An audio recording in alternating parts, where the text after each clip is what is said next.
সবাইকে কাঁদিয়ে না ফেরার দেশে চলে গেল। আজকের নায়ক পরশুরামের নায়ক ইন্দ্রজিৎ বসু। বিস্তারিত জানতে ভিডিওটি দেখুন। সম্প্রতি বেঙ্গল টপার সিরিয়াল হলো আজকের নায়ক পরশুরাম। তৃণা আর ইন্দ্রজিৎ বসুর দুর্দান্ত অভিনয় এই ধারাবাহিকটিকে টিআরপি টপার করেছে। সম্প্রতি একটা ইন্টারভিউতে ইন্দ্রজিৎ বসু বলেন, আমি কথায় বিশ্বাস করি না।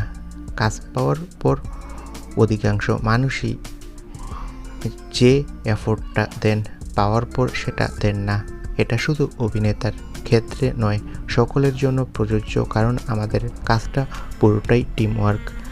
ওটা ঘটলে সবটা ঘটে যেতে বাধ্য। এবারই না, পরিশ্রমটাই আসল।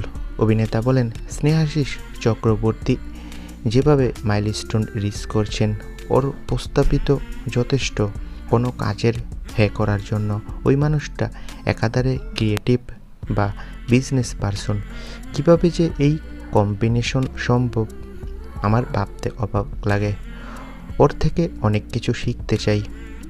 আগেই কাজ হওয়ার কথা ছিল, কিন্তু সেটা হয়নি। অবশেষে প্রজেক্টে 2-2 4 হলো। অভিনেতা বলেন যে, আমি ভীষণ খুশি এই সিরিয়ালে অভিনয় করতে পেরে। তবে সূত্রের খবর বলছে খুব শীঘ্রই নাকি আজকের নায়ক পরশুরামে বিরাট বড় চমক আসছে। হ্যাঁ বন্ধুরা, এবার আমরা গল্পে দেখতে পাবো এই সিরিয়ালের নায়ক ইন্দ্রজিৎ মারা যাবে। হ্যাঁ, তেমনটাই টেলিপাড়ার সূত্রের খবর বলছে। ইন্দ্রজিৎ বসু মারা গিয়ে আবারও নাকি সিরিয়ালে নতুন লোকে ফিরবে। তবে একটা কুচক্রী মহল বলছে যে বাস্তবে নাকি ইন্দ্রজিৎ বসু মারা গেছে। বন্ধুরা, বাস্তবে ইন্দ্রজিৎ বসু সম্পূর্ণ সুস্থ রয়েছে। আসলে সামনে সিরিয়ালে তার চরিত্রটি মারা যাবে। মারা গিয়ে আবারও নতুন ধামাকা নিয়ে ফিরবে ইন্দ্রজিৎ বসু। তোমরা কে কে এই চমকটি দেখতে চাও কমেন্ট করে জানাও। সকলকে ধন্যবাদ।